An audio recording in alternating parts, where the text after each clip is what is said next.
My wife and her lover had taken almost everything of value from me. Now they wanted to take my children. They had already turned them against me to the point where they weren't even interested in visiting me once every 2 weeks, something the court had previously authorized. How did this even happen? How did the court decide that I, a loving father, couldn't see my children, for whom I have had nothing but unconditional love all my life? Well, I guess it doesn't matter, because now they don't want to see me anyway. Bitch! They set up a meeting at their super-duper fancy mansion. Well, of course they did. I'm working my ass off, but I can barely afford a 1-bedroom apartment these days, and they're condescendingly shoving their wealth in my face. I went to this meeting accompanied by my lawyer, Bill. He was instructed to videotape the whole thing, to which he agreed. I told Bill that all he had to do was just watch and record, nothing else. So, we knocked on the door, and within seconds we were opened by someone I assumed was their butler. Don't get me wrong. I don't hate rich people. That's just in general. Rich people employ a lot of people, pay them a fair wage, and are generally good people. Except that some bad people in their ranks ruin the favorable image of everyone else. Larry was one of those assholes who thought his money could get him literally anything he wanted, including my wife. Well, I guess he was right about that. The butler escorted Bill and me to the dining room, where Larry, my whore ex-wife Janet, and Hillary and James, my 2 soon-to-be exes, were waiting for us at a seemingly endless table, and they didn't even smile at me. Well, there were also 3 people present, whom I recognized as Larry the asshole's legal support team. I pointed Bill to a seat at the end of the table, which he followed, while I took the chair across from Larry and Janet. I drilled a glance at my ex-girlfriend, then snickered. "What the hell else do you want, whore?" "Henry, don't use that language in front of the kids," she stormed off. "What do I care about them? They're not my kids anymore, are they? Now that you've brainwashed them and turned them against me? I didn't stay in your debt. So I'll call you a goddamn whore all I want, and you deal with their petty hurt feelings, okay? At the end of the day, a whore is who you really are. Someone who sells herself for money, which is exactly what you did. Okay, let's just cut the bullshit. The question again is, why am I here? One of their lawyers stood up, which immediately pissed me off. "Sit the fuck down, asshole! Get your fat ass back in your chair," I growled at him. "I'm talking to the asshole and his whore." The lawyer paused for a moment and then, grinning, pushed a small stack of papers across the desk toward me, enclosed in a folder labeled Adoption, and sat back in his seat. I had a strong feeling this was where it was going. "Great," I said, keeping my eyes on them, especially Larry. "Let's bargain. You took everything from me, so I'm going to leave this meeting with something for myself, and we're not done until I get it. Get your fucking butler in here and anyone else who's still in the house. I don't want any of them sneaking up behind me." So they did. A minute later, the butler and the chef came into the room and stood behind Larry and Janet. "Just sign the papers, Henry," Janet said. I didn't even bat an eye, though, and I didn't feel the need to answer the bitch. "First of all, I want $100 million for each child.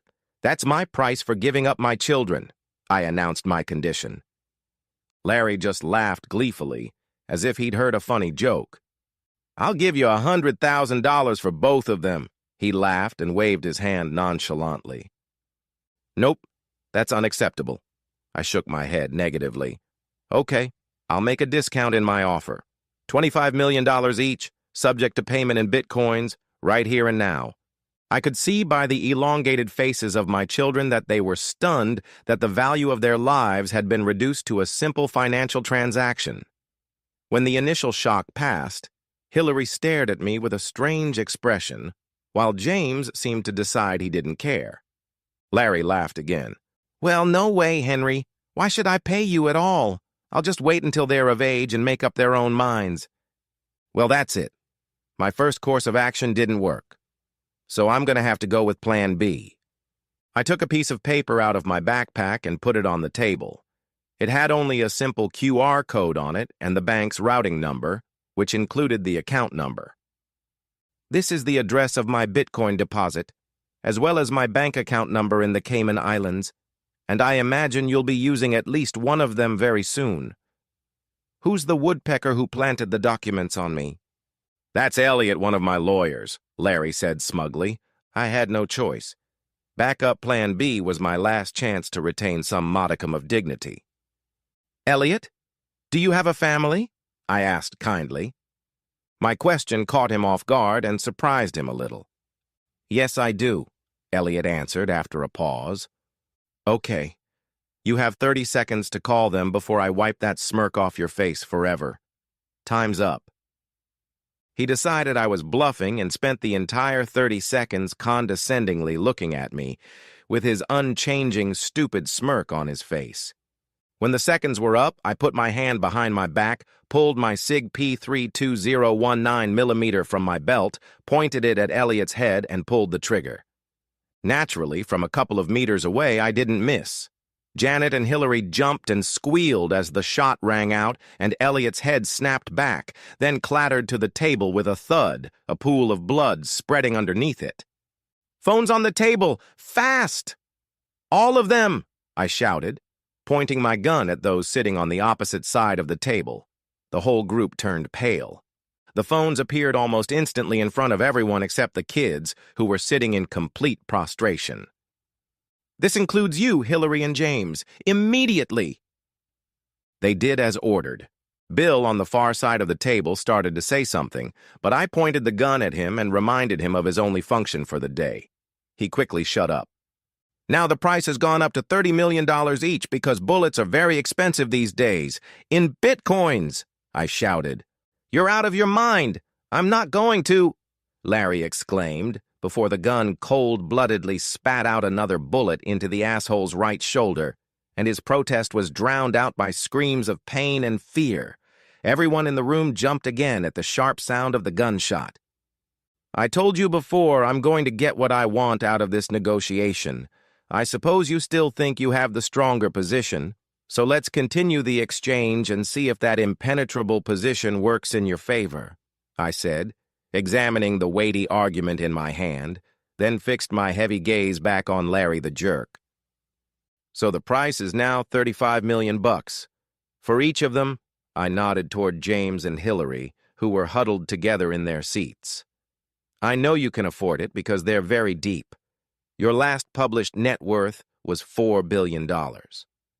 Janet reached out to probably hug and comfort her shot lover, but I waved the barrel warningly, stopping her. "Don't even think about it, slut. Sit back in the chair and don't move, or I'll put the muzzle of this baby in your stomach and pull the trigger so you can join Elliot," I warned her. She flopped back down.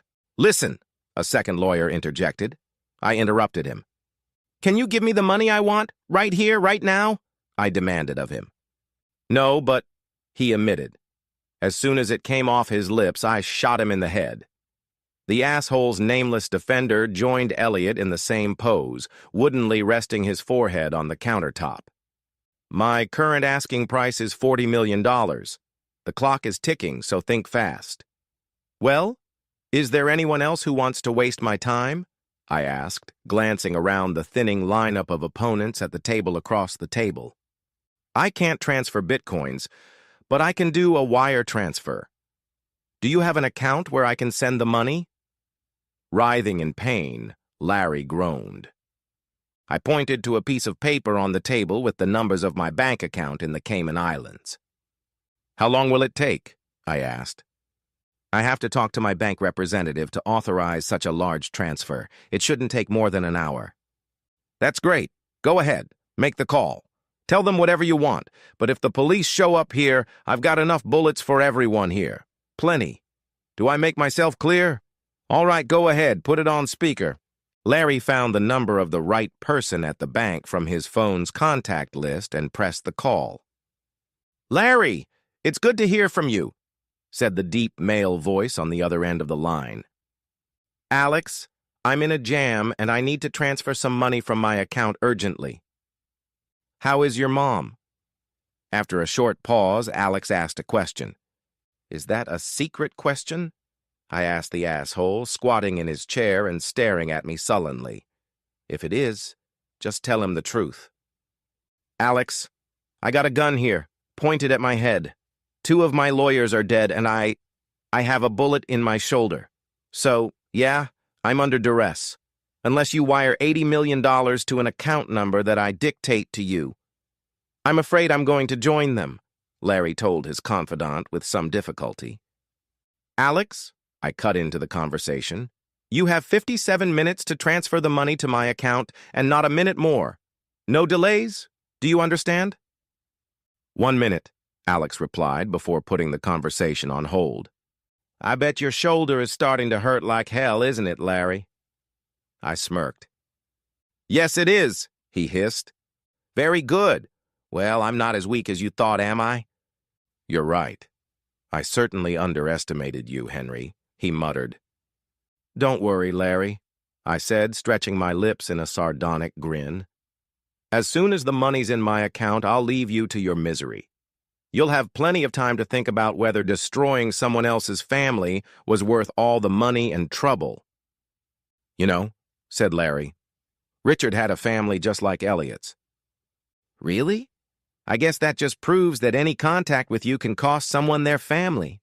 Just like it did to me, you fucking asshole, I reminded him. I had a family. You took away everything that was mine, so now I'm going to get something of yours out of this deal, and you better hope it happens fast because I'm starting to like it, I snorted. Larry's voice came out of Larry's cell phone again, but this time a different one. Hello, this is Jacob Enders, Alex's manager. Who am I talking to? Cut the useless crap, Jacob, I said. I told Alex he had 57 minutes. Now you only have 54 minutes.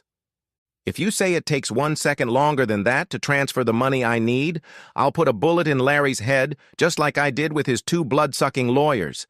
Now, you have 53 minutes to do everything. The bank's security policy forbids me from conducting transactions under duress. That's Jacob's learned mumbling. That loud sound that's coming right now is a bullet making a hole in Larry's left shoulder, was my response. I pointed the gun at Larry's left shoulder and squeezed the trigger, causing him to let out another painful shriek. Did you hear that all right, Jacob? I don't.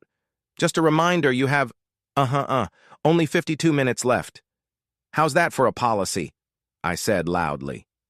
Send me a picture confirming that my client is injured, and I'll do the transfer myself, came the reply from the clerk.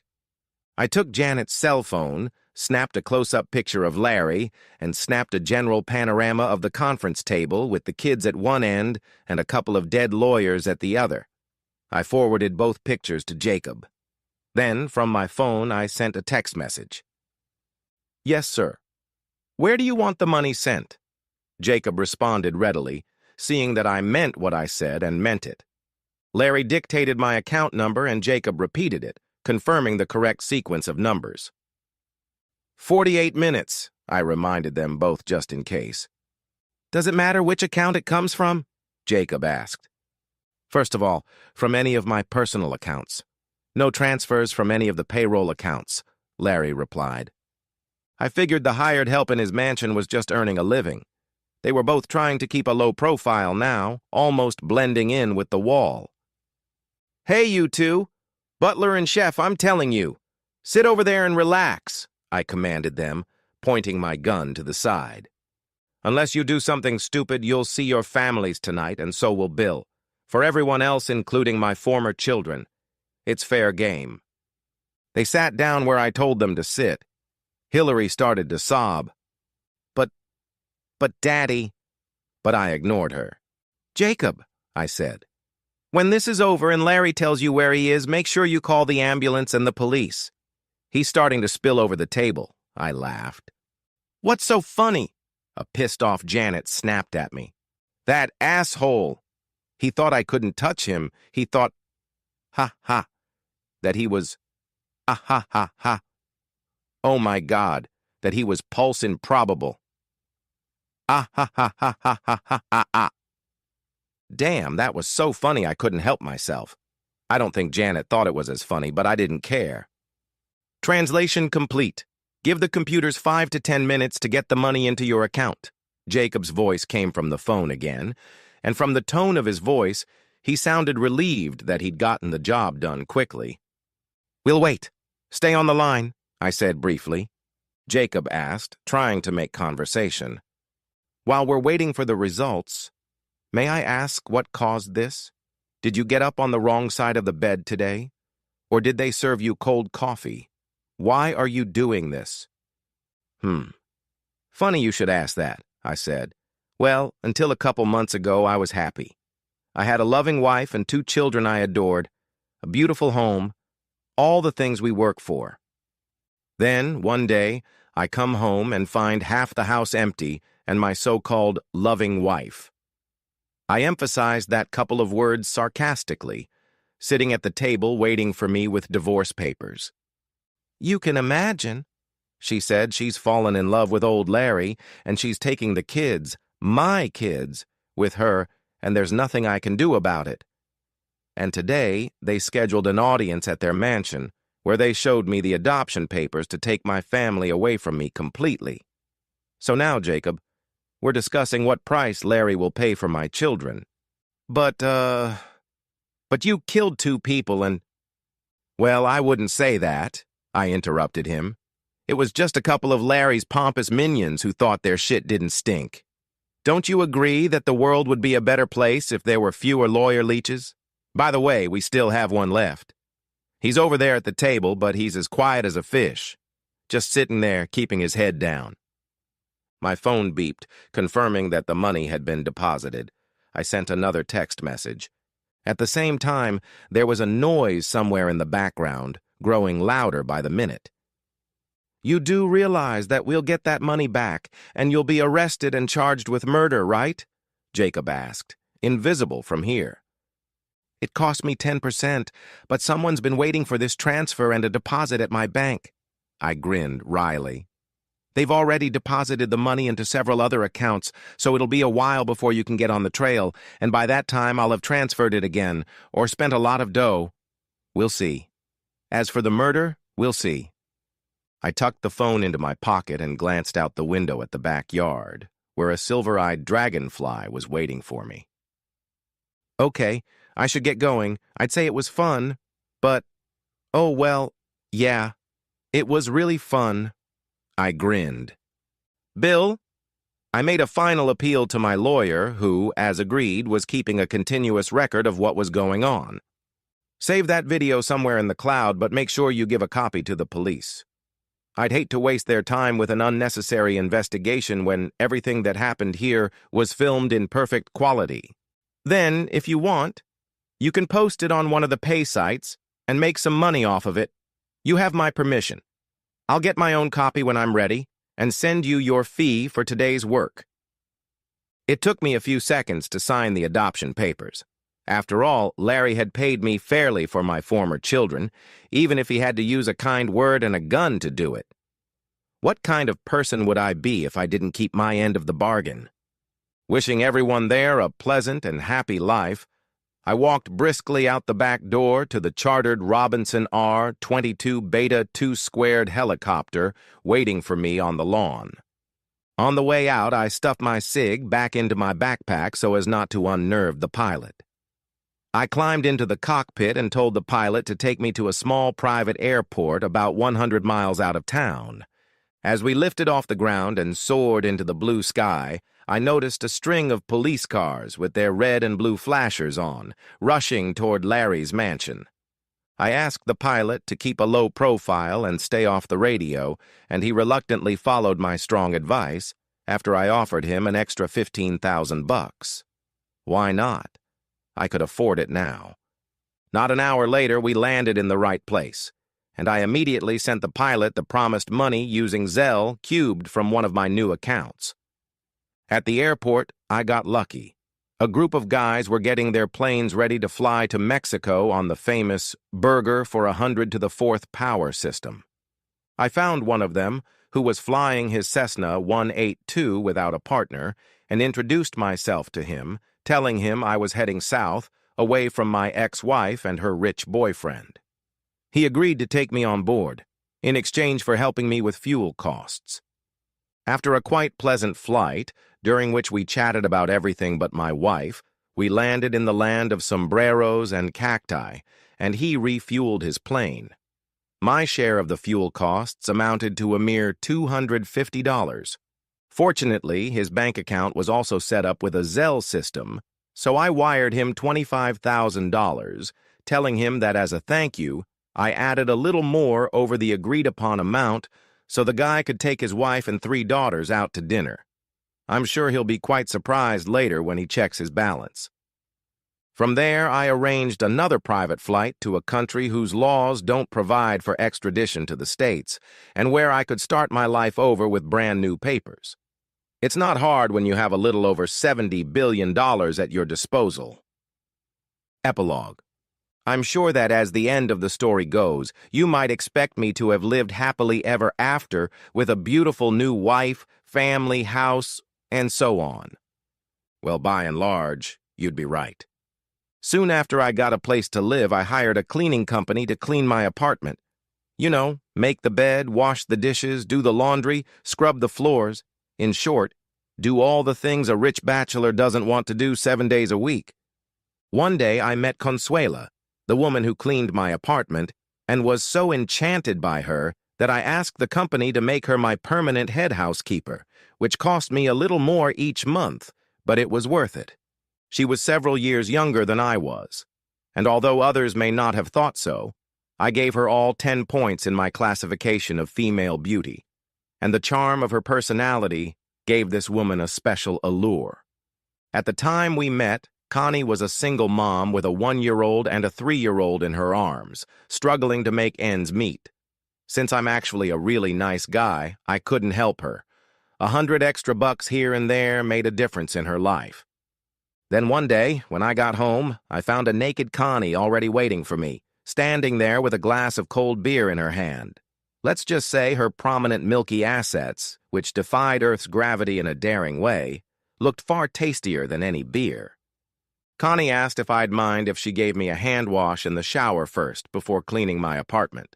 Well, of course I would mind. I had a strong gut feeling that no special precautions would be necessary with her, so I asked her that if I bought a house with enough rooms, would she continue to perform such ablutions with me every day after she moved in with her children?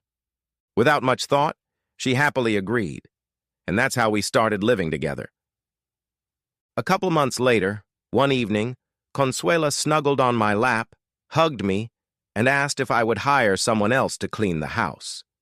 She saw that I thought something was wrong, so she took my hand, placed it on her stomach, and said with a sly look in her eyes and a surprisingly flirtatious smile, "Pretty soon I'll be too busy giving out even more of that milk you like so much." With her other hand, she erotically stroked her wonderfully lush mounds.